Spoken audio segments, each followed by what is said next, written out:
Good news, everybody. Pernak here, and I'm coming to you with another video on registration. This is going to be a different registration technique than the one I did before with the little wooden block here. The previous registration video, I used this. It was the wooden block with the little metal clips right here. I'm trying to find them. Can't see them. I probably should have did this. Yeah, so that would be the way that I would register you to slide the paper right in there. But we're going to be doing a different method, and we're going to be using Mylar, like this. This is a roll of Mylar. As you can see, it's just a clear acetate.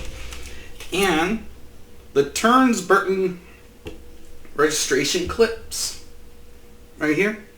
They're flat metal stainless steel clips. They've got the little nub on them. And then they also have the little registration guides right here. Just little pieces of plastic right there. And I'm going to show you how to register and proof a multicolored print using these. Now, it's easier. Now, this is a larger print for me. This is going to be an 18 by 24. All right, everyone. So I have my two blocks here, and they are large, as you can see. This one is 18 by 24. This one is probably, I don't know how big it is. I didn't bother to measure it. But either way, they're both big prints, or both big, decent-sized blocks. Yeah, so this one is 16 by probably 14. I could have even made it smaller if I wanted to. So instead of having two big blocks and spending a lot of money on two big pieces of lino, I only spent money on one big piece and another smaller piece here. So that way I can save a little bit of money. It does make it a little bit more difficult unless you start from the very corner and measure everything out perfectly. And doing a registration method that way, it doesn't really work. So I came up with another way of doing this using Mylar. And I got Mylar right here. As you can see, it's just a roll. I have two kinds of Mylar, as you can see here. Now, what's the difference between them? Other than you can tell the length on this one is much larger. This one is regular Mylar, or polyester film, or clear acetates, Dura-lar, whatever you want to call it. But Mylar is its brand name. And then this one right here is a little different from the other one because it's regular Mylar, except it's got a coating on it. It's called wet media. And I believe the company that makes it is Dura-lar. Is the company that makes this one? I mean, this kind of stuff has multiple different kinds of names. So the first thing we're going to do is I'm going to use the wet media one. And the whys in these are why it's important to know which one. If you're using regular Mylar, you can print with regular oil-based inks. This includes water-soluble oil-based inks. But keep in mind, if you do print with those, it's going to take a very long time for this to dry because a lot of even oil-based inks and most inks that you print with are going to dry much more quickly with paper, when they're printing on paper, because paper is going to help absorb a little bit of that oil and such. This is a plastic. There's going to be no absorption whatsoever, so you have to rely completely on emulsification purposes. That's where the wet media one comes in very handy. You can print using water-based media. So your Speedball brand inks here, like these, as you can see here. You can print using these, and it'll dry much faster. Now I've got a bunch of different inks here. I'm having the Print Masters line, which is something I don't believe they make anymore. I think it's just a thicker, higher quality. It used to be a thicker, higher quality than their regular Speedball. Plus, it was made with CYMK were the colors that they used for it, and white and everything. But today we're going to print just using these, using the white ink, or using not the white inks, but using the water-based inks. first thing we want to do is cut our Mylar down to size. So I'm going to cut this off here a little bit. So I have plenty of room. And I want to make it a little bit bigger than my block here.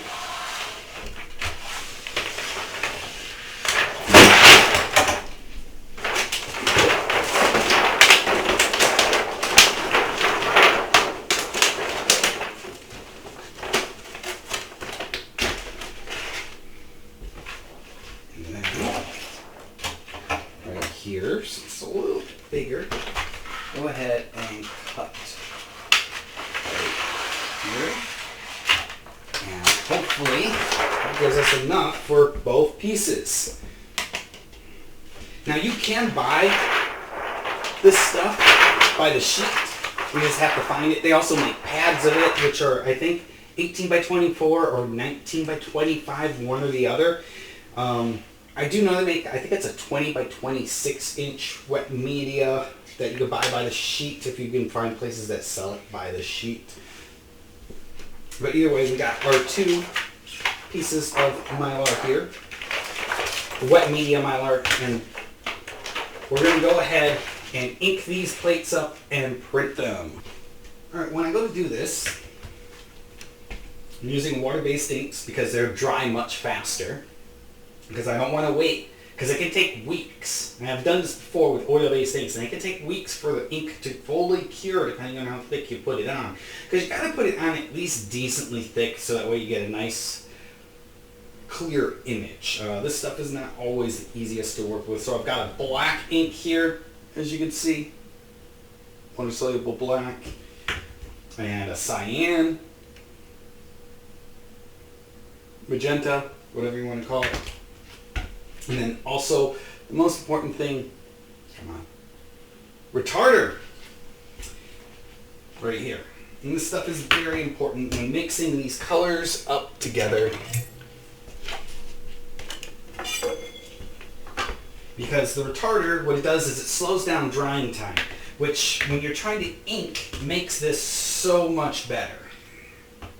So you'll just squeeze a little bit of ink out onto here, and I probably used too much. But keep in mind, these are big prints. And then I'm going to squirt a little retarder on there. That's probably way too much retarder. You're not supposed to use that much. Something like 3 to 5%. Now, if you don't have this kind of retarder, if you don't have any, you can even use Golden's acrylic retarder. This will also work.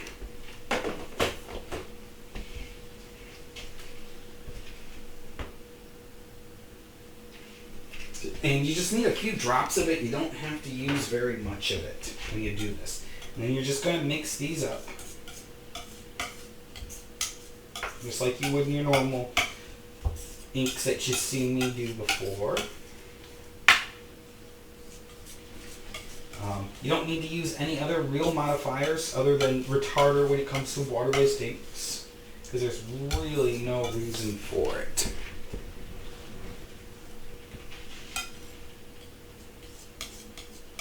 And since this is just for really proofing purposes, I shouldn't say purchases, it really doesn't matter what colors you use. You can use any colors you want. Or you can just use straight up black for everything. Just keep in mind it does make it a little bit harder to see things. And as you can see, my plates are all mixed up here.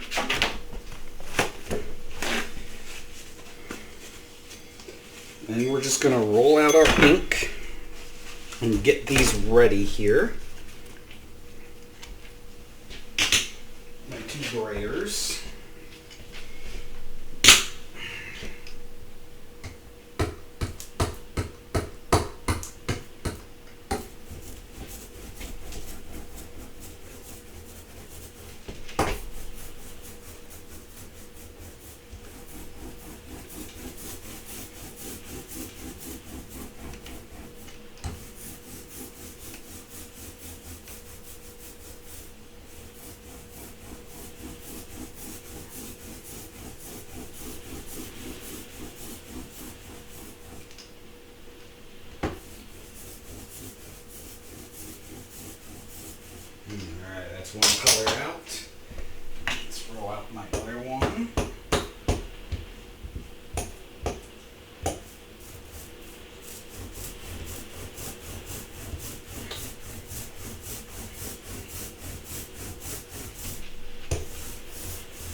these are my two colors.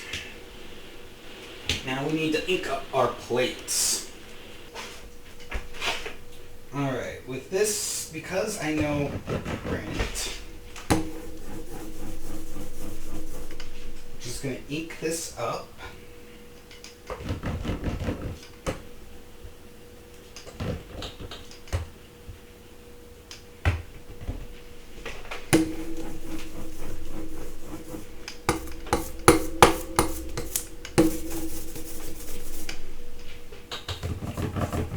Worried about getting it perfect because I don't need to get it absolutely perfect. I don't care if there's a little over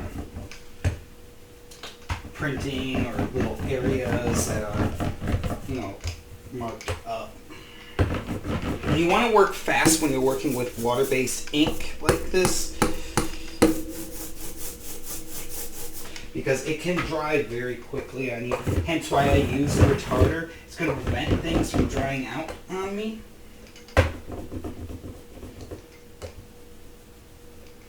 But I do want to try and get this inked up the best that I possibly can. And I could probably skip these letters, but I'm not going to. It just makes it easier.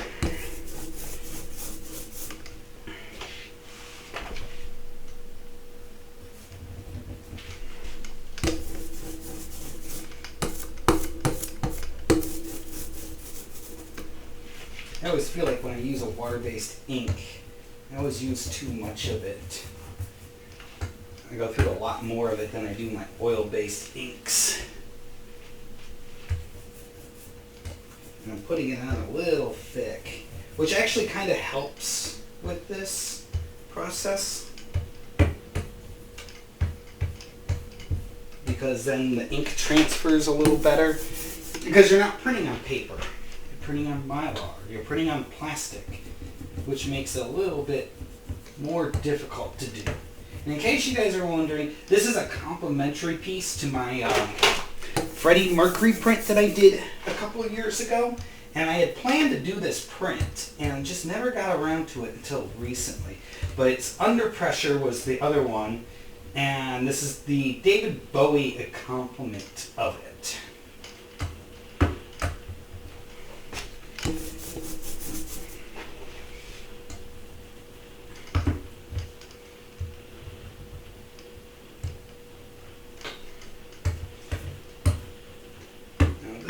That gets a little bit different here. And this is how you make sure this thing registers properly. I discovered this, and I probably should have done it, but I didn't do it, is I take and mark the corners like this with my ink. And I should have left this corner right here, you can see it, uncarved, but we're going to do it anyways. If we do this, it makes it easy to know where the corners are. What I'm actually going to do here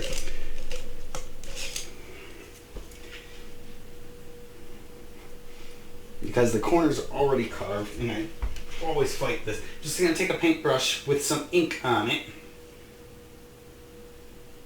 like this, and put a little ink on the corners.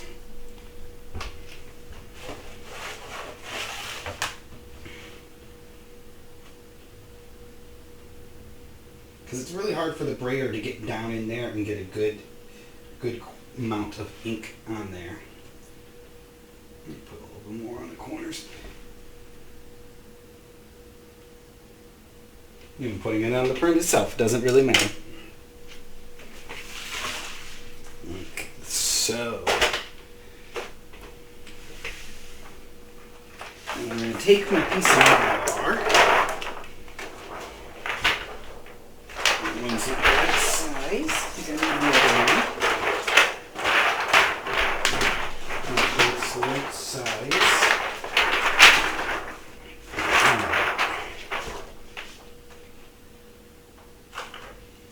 And set that right on top there.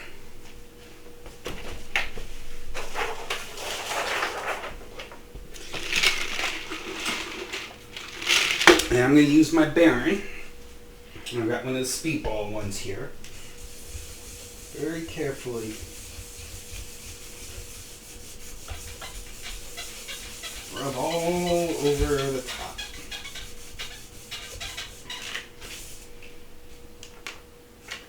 And basically you just want to make sure you get the edges good and make sure you get these corners too, the best that you can.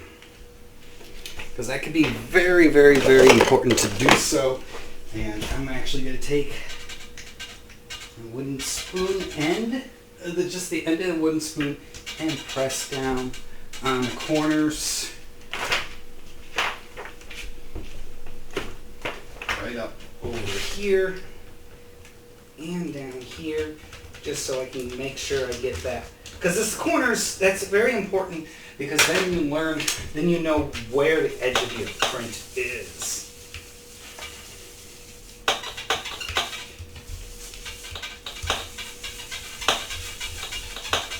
And it's very important to make sure you get all this information on here.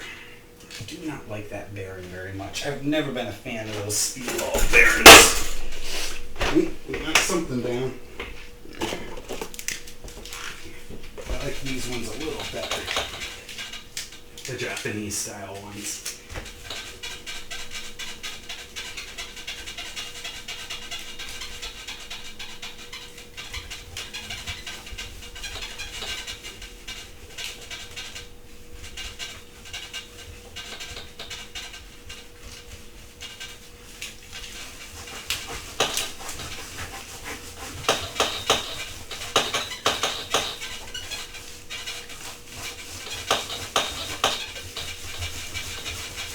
Table's a little squeaky, but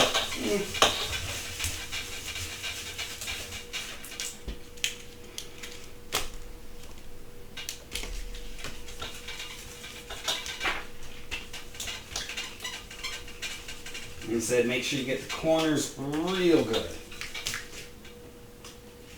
And as you can see, it's got a print there. It's very light, but that's really okay. It's really difficult to get a really, really, really good impression using Mylar like this, especially with water-based inks, because they can dry up so quickly. I actually prefer to use the oil-based ones. I'm just going to use this one. It's better. I like this bearing so much.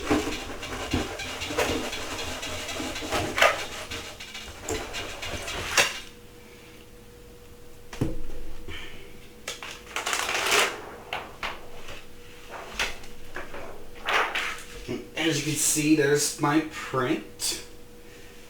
Next, we got the next color. And I'm choosing to do this one in a magenta.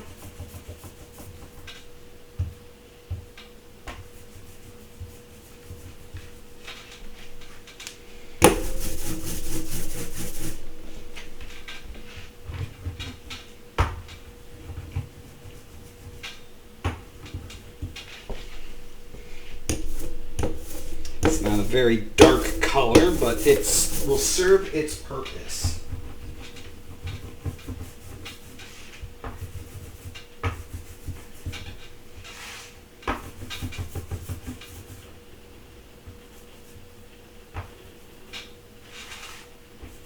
Should have used a smaller brayer. I thought I was going to save time. Inking with a big brayer did not work out, did it?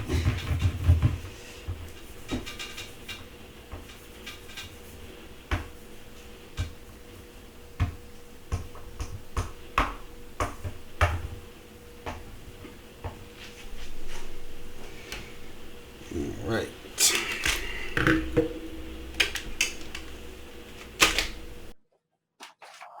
Sorry about that. I realized my sound settings were all messed up, but I've gone ahead and I inked up my corners here.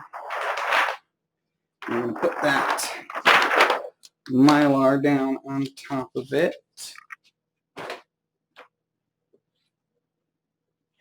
And then we'll get the printing here.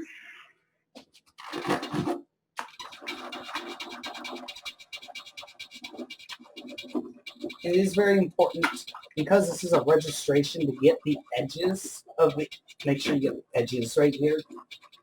So that way you can see where the edges of everything is at. If I peel this up just a little bit, you can see it's getting it. It's just very light. It's very see-through, which isn't a problem. It doesn't really matter that if it's light or see-through for this purpose. Just make sure you get a good image transfer.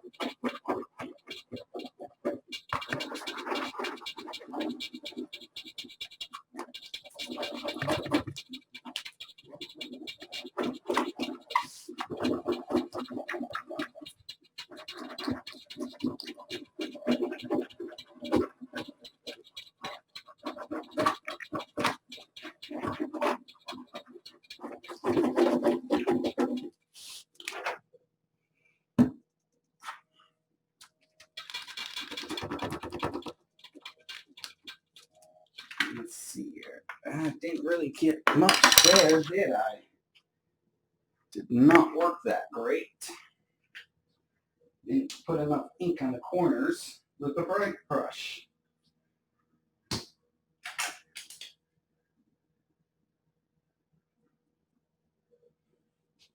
For these, you gotta make sure you put quite a bit of ink on it.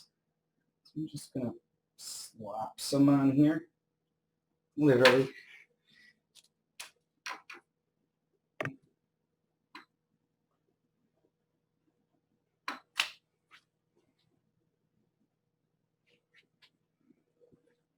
And it's not a problem to lift up on the corners of your prints after you're printing like this, in case you haven't realized that yet.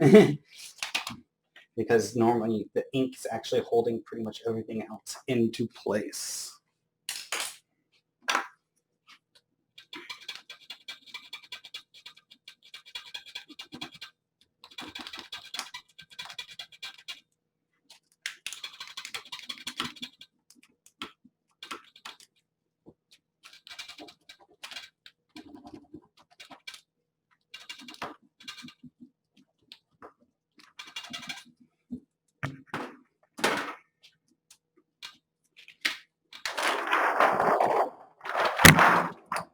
And there's my print, as you can see.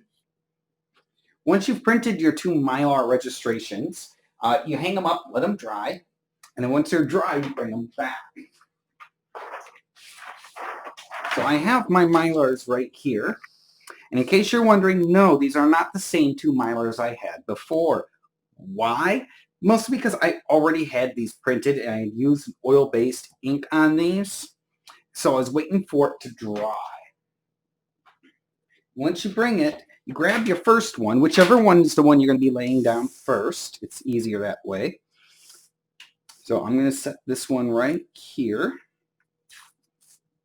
And I'm just going to tape it down with tape. I'm just using loose painter's tape. I'm going to use all 4 corners. And you want to try and stay away from the corner print right there as much as you can, which will just make your life easier. And once you do that, and I didn't mention this, but I did print them up, or I put them upside down. So the printed side is actually on the other side of everything over here. That is one of the important things to do. So then you take your second one and you bring it over.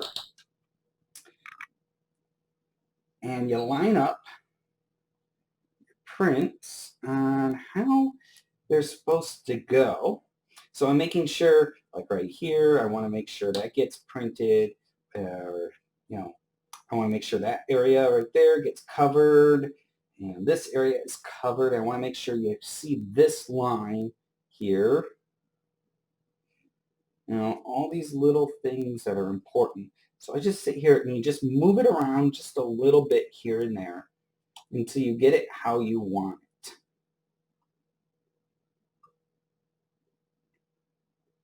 And sometimes it's easier just to find one area that you already want, like right here, and then just kind of move it. You know, put your thumb right on there and just rotate it that way. But it doesn't always work the best that way. But so far it looks like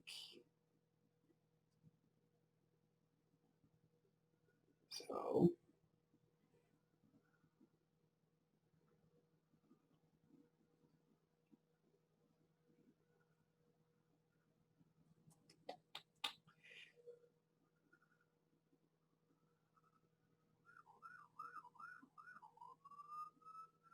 all right, there we go. That looks perfect there.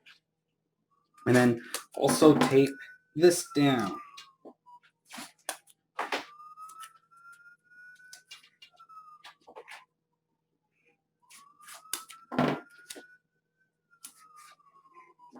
Once you have these taped down, these corners on the prints here, here, here, here, here, here, and here, are where you're going to set your block down. So your red block, see, that cord got a little out of the way. We just go like this. So you set your block there, and you know where you're going to line up your block. It makes a lot of sense. It's very easy. Before we do that, and ink it up, I'm going to get my piece of paper that I'm going to be printing with. Now, I always like my paper to be about an inch bigger border all around. Since this is an 18 by 24, I made this a 20 by 26 sheet of paper. And you can see here, you can see through this paper. This is a masa paper. It's relatively thin, relatively strong, and very inexpensive, which is my favorite kind of paper for proofing. And it's also just a really nice, inexpensive paper to print on. I like this paper. It's machine made. It's not a handmade paper, but it is Japanese, which is one of the neat things about it. So what we're going to do is, there's two ways you can do this. Now, if you don't have the Ternes-Burton registration clips right here, you can use just tape. Simply go like this and put tape right here and right here. And you can actually do this for 4 different, how do I say? You can do this with 4 different pieces of paper. You can put one here and then lift it this way. Do one on the bottom here, lift it that way, and do one here and one here, so you can get 4 prints going at once and do it relatively quickly. This is different, but that's only if you're using the tape method. You have to be careful. You can see that tape pulled right up there, which I don't like about that. If you're going to use it, sometimes artist tape like this. Artist tape, it's this white tape, works a little better because it doesn't stick to paper so much. But since we're not going to be doing that, I'm going to be using these right here. I've set up my print, got my paper where I want it, and you also got to get these little sleeves, they're little plastic things right here, and set them on like so.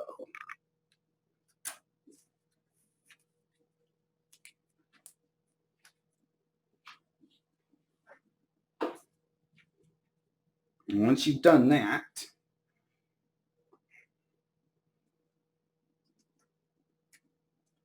you would put these spacers out on here, space them however far apart you want, and I'm going to line up the edge of the paper with the edge of the little hole here.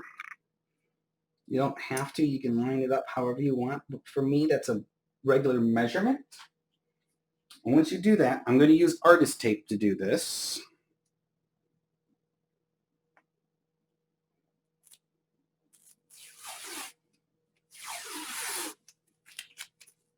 Tape has been sitting for a while, so I'm just going to throw a little bit of it out.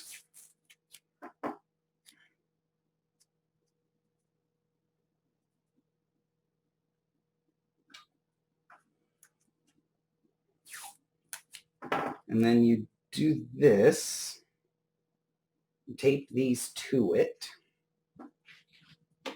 That way you know where everything is going to be. And I'm going to grab my blue tape. Once I do this, they're set down.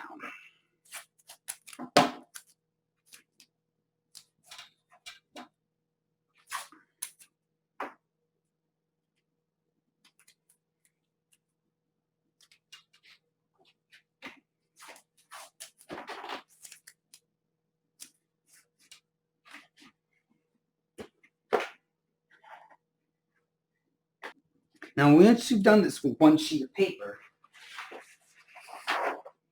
I'm going to bring another sheet of paper over and line it up with the other one perfectly, or at least close to perfect. And you do this for however many prints you're going to want to do.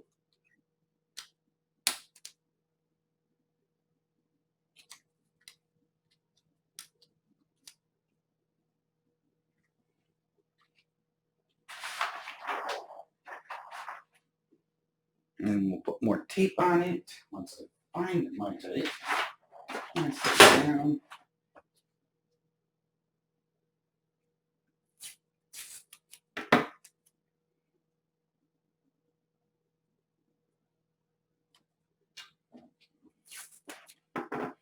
I'm only going to do 3 prints with this, so we're only going to do 3 sheets of paper.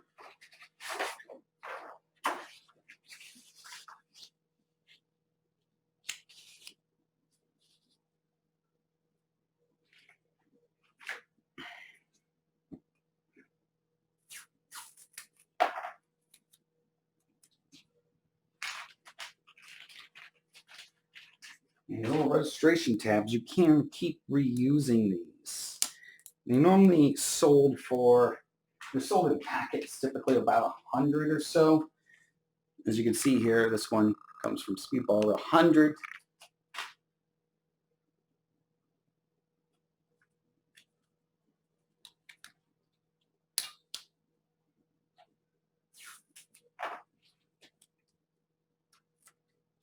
Right there. And once you got that done, you can remove your paper. Now these Burton tabs here, the metal tabs, they actually make 2 versions of them.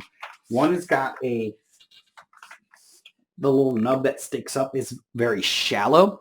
It's a very shallow little nub. And they do that for if you're using it through a press or something like that, which can make everything a little bit easier.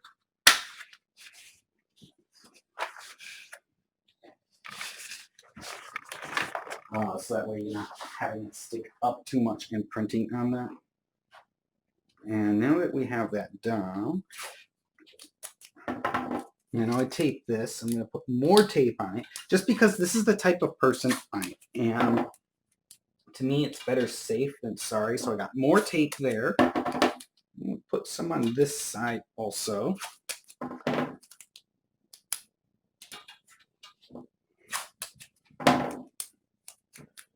I'm just going to make sure I completely cover it in tape so that way it's real strong and sturdy and they not going to move on me anymore.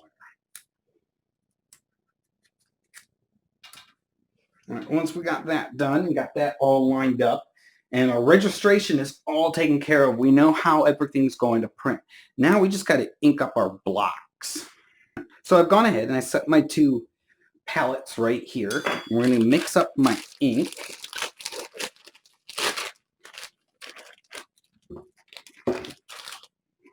In case you're wondering, this is cobalt dryer, which I am using, and since it is pretty nasty stuff, I'm wearing gloves when handling it. And that's actually quite a bit of cobalt dryer there.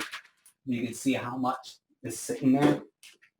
It's a good size. Yeah, don't want to get it on your hands because it is cobalt. It is I got a bunch of ink inside my stiff. not good. Wasn't paying close enough attention when I was printing before and got ink all over in my tack reducer.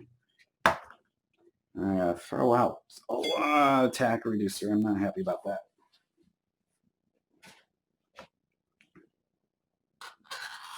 Good Lord, there's still more ink in here. Oh boy. Really got to pay closer attention to make sure I'm using a clean inking knife when taking things out of here. And you don't need to use a lot. As you can see,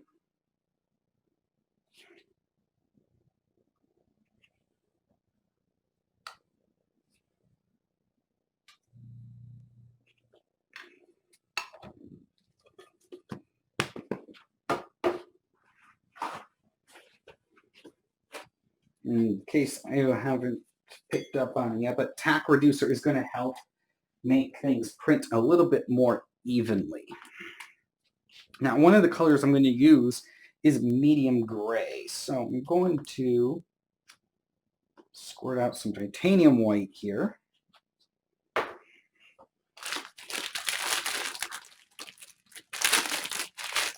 This thing is really leaky.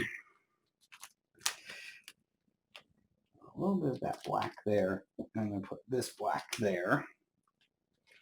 Because one color is black, one color is going to be a medium gray. Oopsie.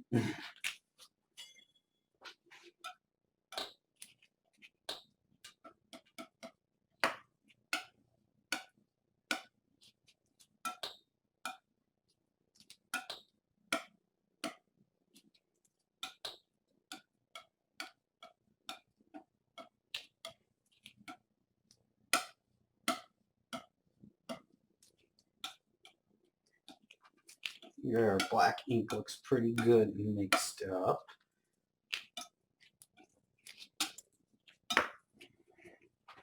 And I'm just going to take a little bit of this black from the corner, because I put it in the corner so I can mix.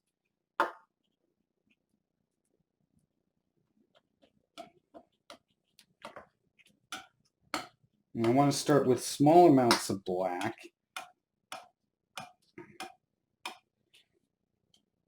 Because it's easier to add darker color to lighter color, but if you start with a small amount of darker color to that lighter color, or you use too much black, you just got to add a lot of white to it to make up for it, and that doesn't work so great sometimes. So.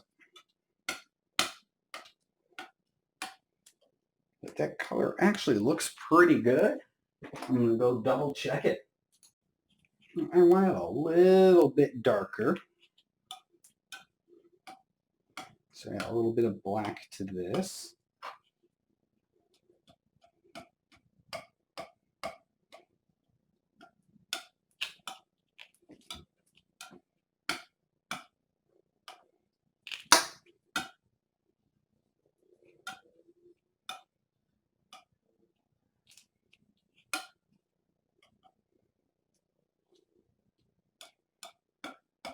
It's pretty streaky. Gotta keep working at it.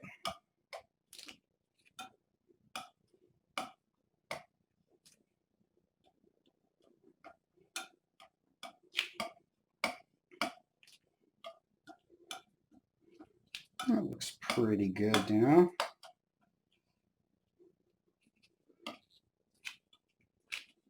Now we just need to ink up our plates and put them on here. All right, we have our things set up and ready to go. So we're going to put our block right on here. Make sure we get all four corners of it lined up really well. And then we're going to ink up our print. And you always want to, when you're printing, if you're doing multiple colors, you always want to go lightest first. So since this gray is going to be lighter than black, we're going to print it first. So that way the black can sit over top of the white, or black sits over top of the gray, not white.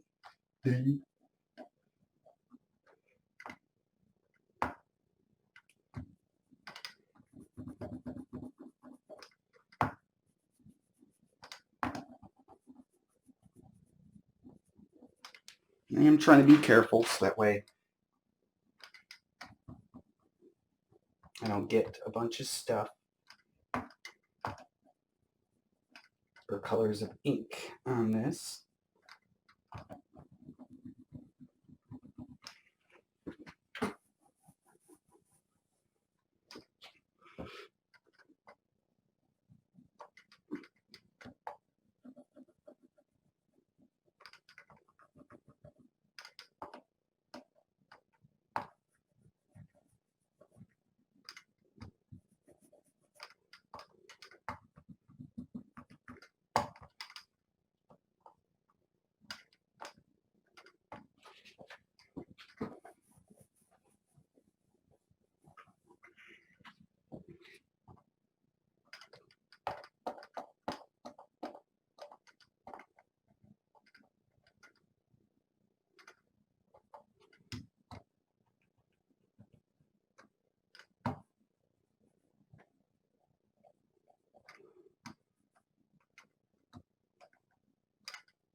This is taking a while to do.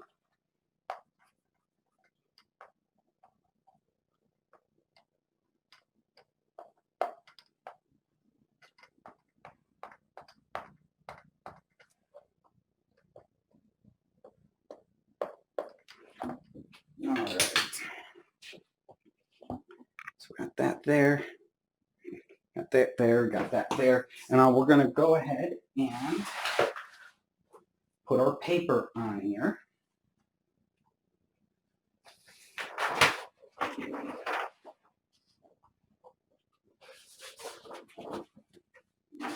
Paper right here.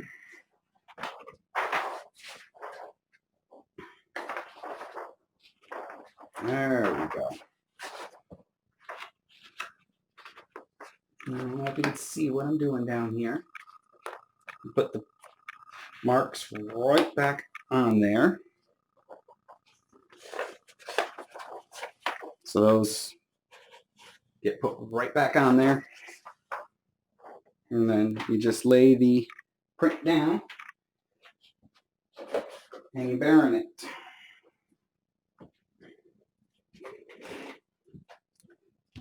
So we're going to go ahead and I'm going to do all three of these real fast, all right?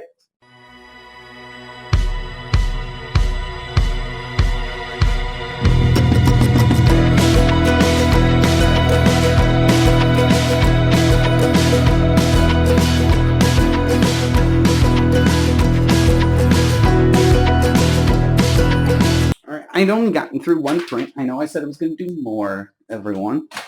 But one of the problems, I don't know if you can see it here. Let's peel this off and show it to you. Right here, is it looked like it shifted. And it did, because the block moved, which I am not happy about. I should have secured the block down, which would have made things a little bit easier. You could do that a couple of ways. You could get some Velcro. I'm just going to do the most simple method. Duct tape. But once we get our print where we want it at, there, corners.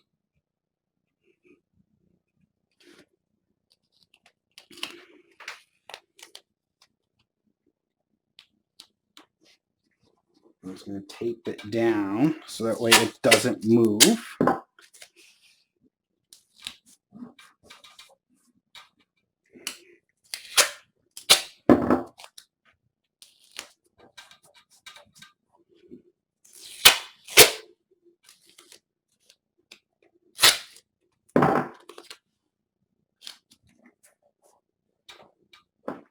All right, so we should have did that in the first place. So we're going to go ahead and finish printing.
All right, so we got our 3 proofs done. Carefully move this off.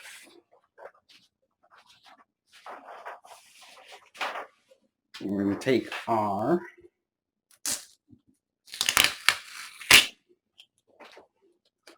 block here off.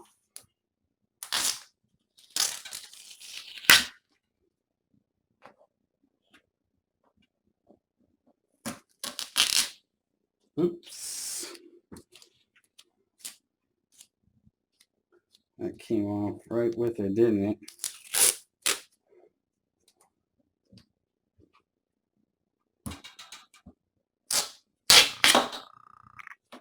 And then we're going to get our final block here and put that one on here.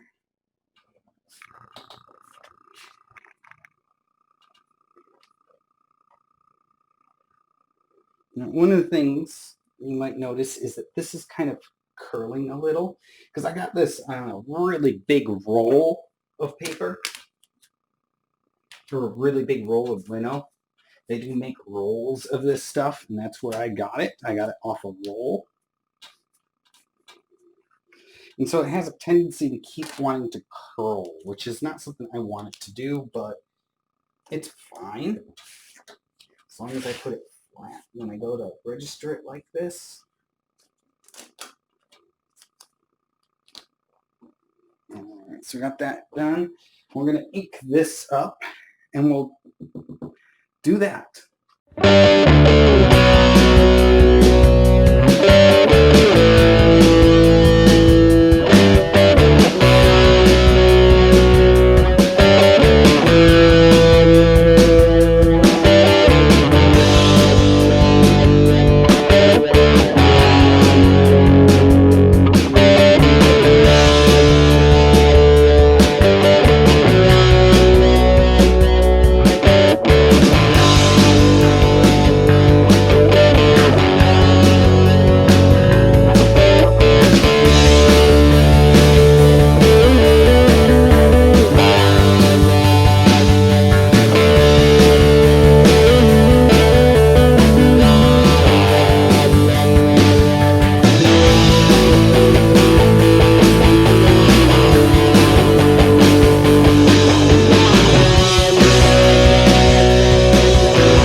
so we've printed all 3 of these. And now I would go and hang them up. And then to finish them off, you just have to take these little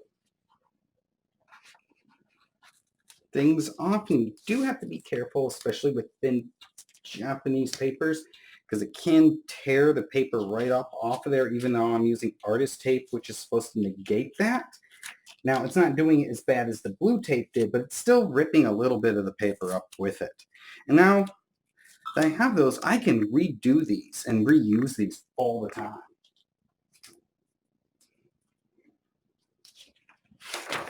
Now, let's see here. So, there we are. As you can see, I got my 2 colors. I mean, this is mostly an artist proof. I mean, it's not my final version and whatnot, but as you can see, it worked out really well. And everything is lined up. It looks good, etc., etc., etc. So that's what registration with Mylar is like. All right, everyone. That's it. That is how you do a alternative register and proofing with Mylar. I had a good time. I hope you had a good time and learned something too. For those of you new, you can always go down below, so hit that subscribe button. If you have any questions, please say something down below. I'll be happy to answer them. Also, remember, you can follow me on my Instagram and my Twitter for updates and when videos are released. And also my Tumblr, same thing. Most of the same stuff gets all posted all free, so it's not really anything that's a big alternative there. But anyways, subscribe, like, do everything that you can. Till next time, guys. See ya. Bye.